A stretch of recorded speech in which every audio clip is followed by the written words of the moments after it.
नमस्कार, स्वागत है आपका हमारे चैनल पर। मैं हूं आपके साथ शिप्रा सैनी।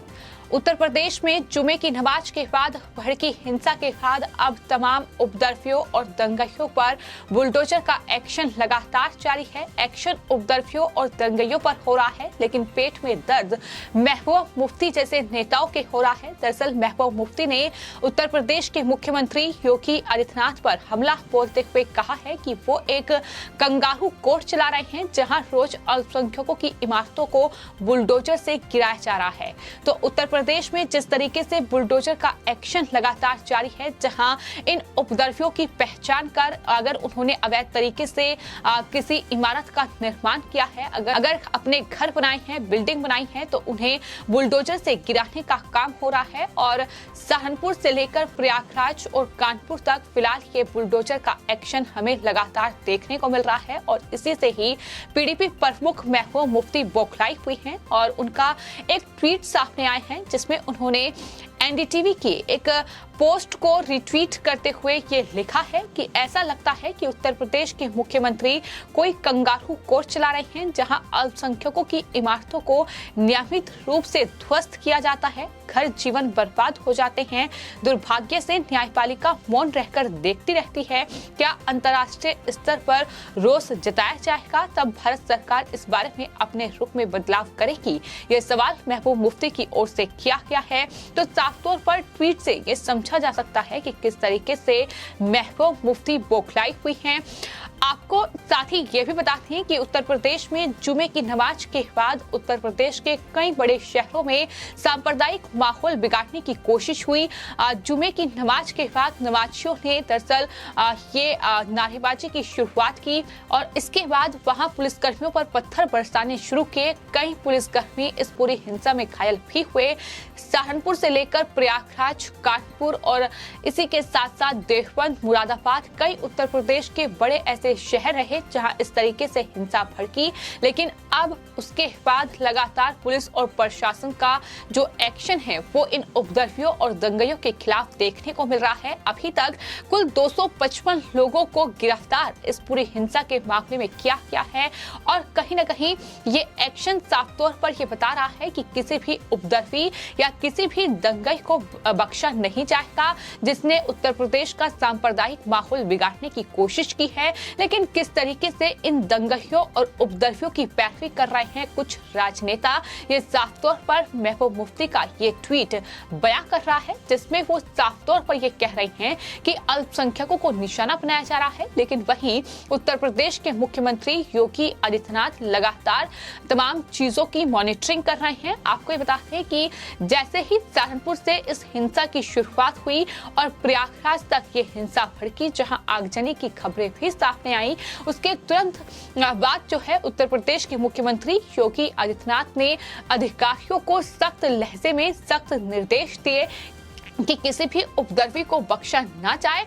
और साथ ही ये भी कहा कि निर्दोष जो हैं उन्हें कोई हानि नहीं पहुंचनी चाहिए, लेकिन वहीं एक भी दोषी बचना नहीं चाहिए। और इसके बाद लगातार सीएम योगी आदित्यनाथ तमाम चीजों की मॉनिटरिंग कर रहे हैं। और इसी कड़ी में उन्होंने ये भी कहा है कि ये उपद्रवी, ये दंगाई और जो कि सोशल मीडिया प्लेटफॉर्म के जरिए भी कहीं न कहीं देश का और खासतौर पर प्रदेश का सांप्रदायिक माहौल बिगाड़ने की कोशिश कर रहे हैं, इन पर सख्त से सख्त निगरानी रखी जाए।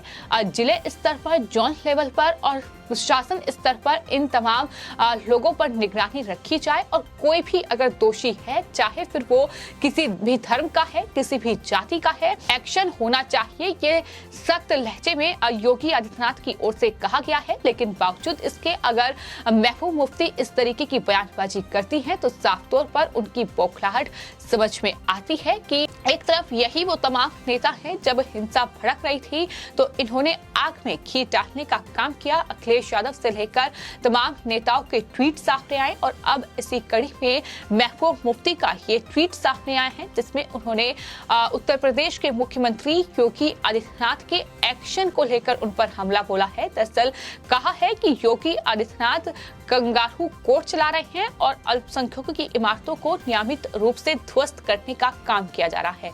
फिलहाल आपको ये बताते हैं कि सहारनपुर में जिस तरीके से हिंसा की शुरुआत हुई थी, वहां जिस तरीके से तमाम लोग पोस्टर हाथों में लेकर पहले नारेबाजी कर रहे थे, उसके बाद पत्थरबाजी शुरू हुई।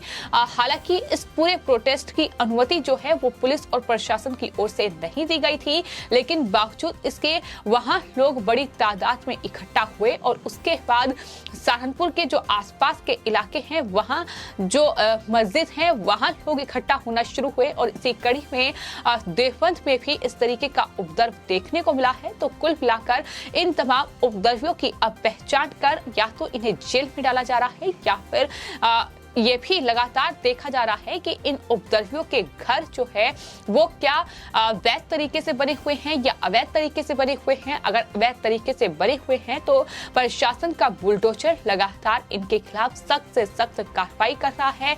वहीं कानपुर हिंसा में भी हमने देखा कि जिस तरीके से के हिंसा सामने आई, इसके बाद पुलिस और प्रशासन ने मोर्चा संभाला। SIT बाकायदा इस पूरे मामले की जांच कर रही है, लगातार लोगों की गिरफ्तारी हो रही है। लेकिन वहीं जो कानपुर हिंसा का मास्टरमाइंड है हाशमी, उसके करीबी के घर पर न सिर्फ बुलडोजर चला है बल्कि तमाम आरोपियों की पहचान कर लगातार उनके खिलाफ ये सख्त से सख्त कार्रवाई उत्तर प्रदेश में हो रही है। और साफ तौर पर उत्तर प्रदेश में मुख्यमंत्री योगी आदित्यनाथ हो या फिर पुलिस प्रशासन हो, साफ और स्पष्ट संदेश देने की कोशिश है कि अगर माहौल बिगाड़ने की कोशिश की जाएगी, अगर इस तरीके से सांप्रदायिक माहौल बिगाड़ा जाएगा, अगर धर्म के आधार पर लोगों को भिड़ाने की कोशिश होगी तो उन्हें बख्शा नहीं जाएगा। ये साफ और स्पष्ट संदेश जो है वो लगातार मुख्यमंत्री की ओर से इस कार्रवाई के जरिए दिया जा रहा है।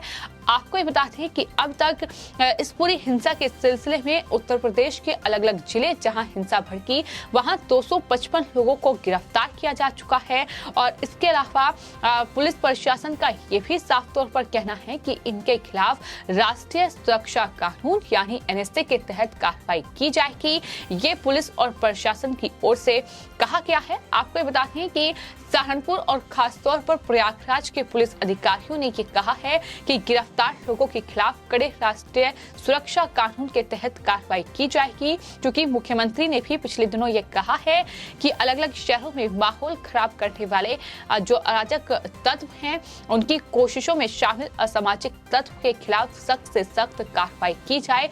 तो साफ तौर पर मुख्यमंत्री का स्पष्ट निर्देश अधिकारियों को है कि चाहे वो किसी भी धर्म, किसी भी जाति का हो, अगर उसने उपद्रव करने की कोशिश की है, अगर हिंसा भड़काने की ये साजिश रची गई है तो उनके खिलाफ सख्त से सख्त एक्शन लिया जाए। और इस कड़ी में लगातार हम देख रहे हैं कि उत्तर प्रदेश में बुलडोजर एक्शन जो है वो देखने को मिल रहा है। उत्तर प्रदेश के अलग अलग शहरों में फिलहाल बुलडोजर की ये कार्रवाई हो रही है, जिससे विपक्षी पार्टियां एक बार फिर तिलमिलाई हुई हैं। और महबूब मुफ्ती आखिर किस तरीके की राजनेता हैं ये किसी से छिपा नहीं है।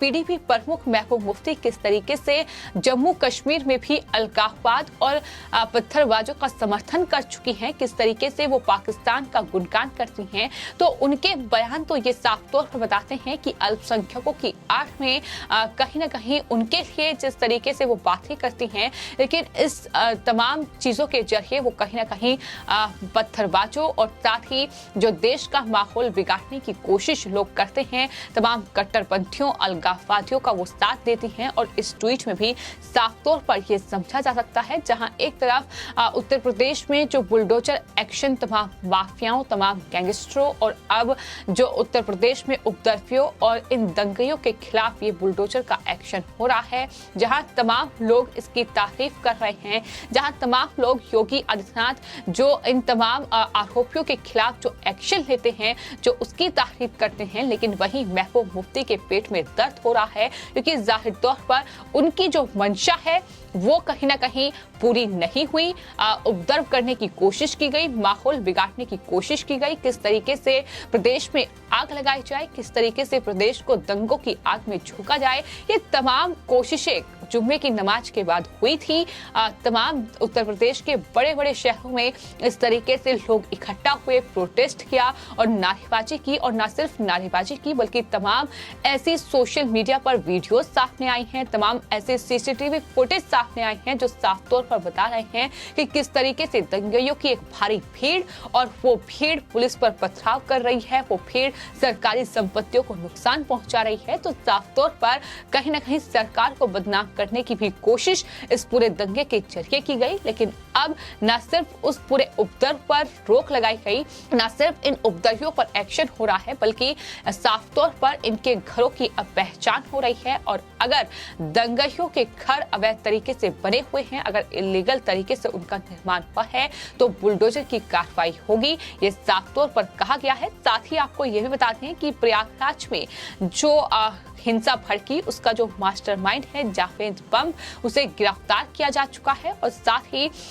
बम को इस हिंसा का मास्टरमाइंड भी बताया जा रहा है। बम की गिरफ्तारी के बाद अब प्रयागराज डेवलपमेंट अथॉरिटी यानी पीडीए भी एक्शन में आ गई है और उन्हें घर खाली करने के आदेश दिए गए हैं कि घर खाली किया जाए, और अगर घर खाली नहीं किया जाता है तो उसके बाद बुलडोजर की कार्रवाई होगी। तो उपद्रवियों पर बुलडोजर एक्शन जारी है। लेकिन इससे विपक्षी पार्टियां और खासतौर पर पीडीपी प्रमुख महबूब मुफ्ती तिलमिलाई हुई हैं, क्योंकि कहीं न कहीं जो मंसूबे थे वो कामयाब नहीं हो पाए। और जाहिर तौर पर अब इस तरीके से ट्वीट में उनकी बौखलाहट जो है वो देखने को मिल रही है। फिलहाल आपकी इस पूरे मामले पर क्या राय है, हमें कमेंट बॉक्स में जरूर लिखें और चैनल को सब्सक्राइब करें। धन्यवाद।